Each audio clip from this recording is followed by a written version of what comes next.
Money has a power. It can impact the way that relationships play out in our life.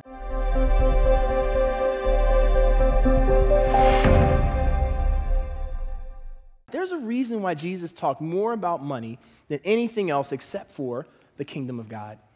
He wasn't in fundraising mode. It wasn't because he ran out of other things to talk about. It's because Jesus knew there was a direct connection between the attitude of our hearts and the activity of our bank accounts.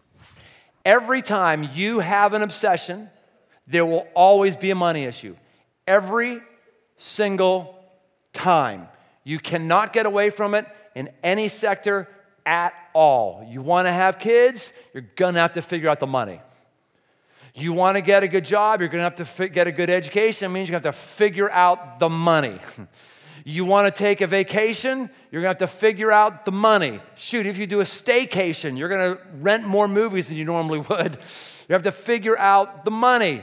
Do you want to, anything that you and I want to do, there will always be a financial component to it. And Jesus recognized this, and he says, you just got to think about it ahead of time, where you're going financially, or else it won't actually happen. Had a great job coming out of school, and by the time I was 30 years old, I was making more money than I ever thought possible. I was making more money than my parents had ever made combined in any year of their life, for sure, and I was more miserable and more fearful and more anxious about money than I could have ever imagined.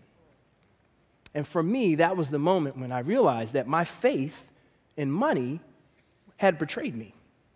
That money wasn't the place that I should have been putting my faith. It's not, savings is not supposed to be this thing that boosts your ego. You now have more digits in the bank, and so now I feel better about myself, or smarter. I have, I'm more, but it's not. It's supposed to be things you know you're going to spend money on, and then you're waiting to spend money on them. If you're in corporate America, you're going to be pushed out earlier than you want to. And so you're going to have savings because your Social Security isn't going to work only for your lifestyle probably. If you have a car, your car is going to get broken and you're going to need to buy a new car, and your savings is deferred spending. If you know that you get stressed out, my gosh, you need to get away from your current environment and have vacations. You need to get away and clear the money. You're going to spend that money, so you need to put money in savings so you can spend. Maybe you have some other dream or bucket list things for this or that. All I'm saying is you have to have a strategy that enables you to defer spending and have God be your treasure, but not savings be your treasure. You know, generosity is so much bigger. It's this category of life, right? And giving to our church, again, is so important, but that's one part of it. And we can give to other things.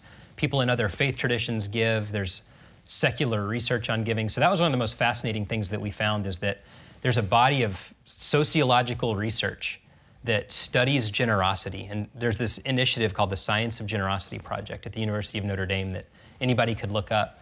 But the researchers basically go in and they say, you know, anybody who's not giving away 10% of their income, this is not a faith conversation right now, this is just life. If you're not giving away 10% of your income, you're making a poor decision for your own joy, for your own well-being, for the way your posture as a human being. It does something within us that's really unique, even to our endorphin levels. There's all this science behind it. And so our bodies are wired. Again, we're in the image of God.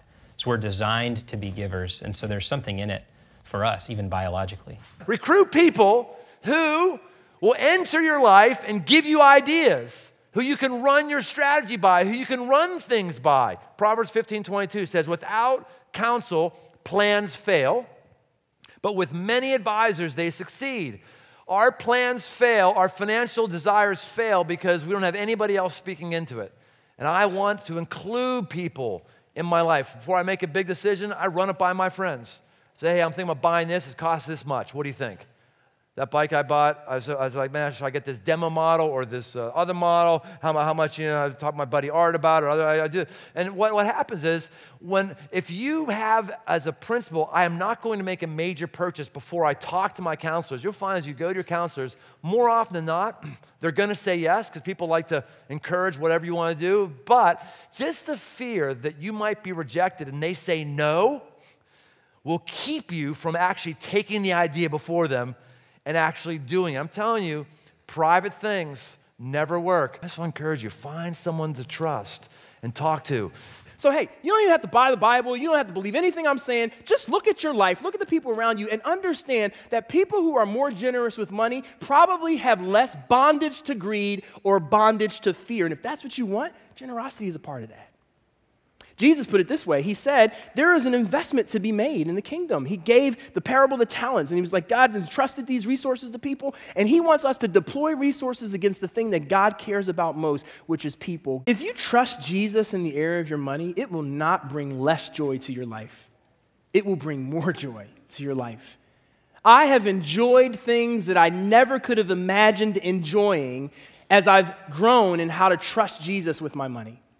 I've received things that I could have never imagined receiving. I've been able to give away things that I would have never imagined I would be able to give away as I've trusted Jesus more with my money.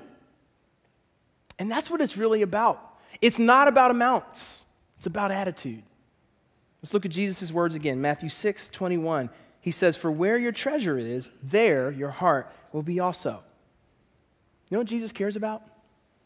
He does not care about how much you have or don't have. He cares about your heart. So if you're wealthy, awesome. Jesus wants to know, where's your heart? If you're not wealthy, okay. Jesus wants to know, where is your heart?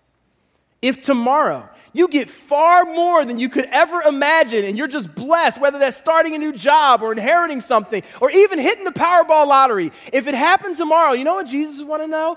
Where is your heart?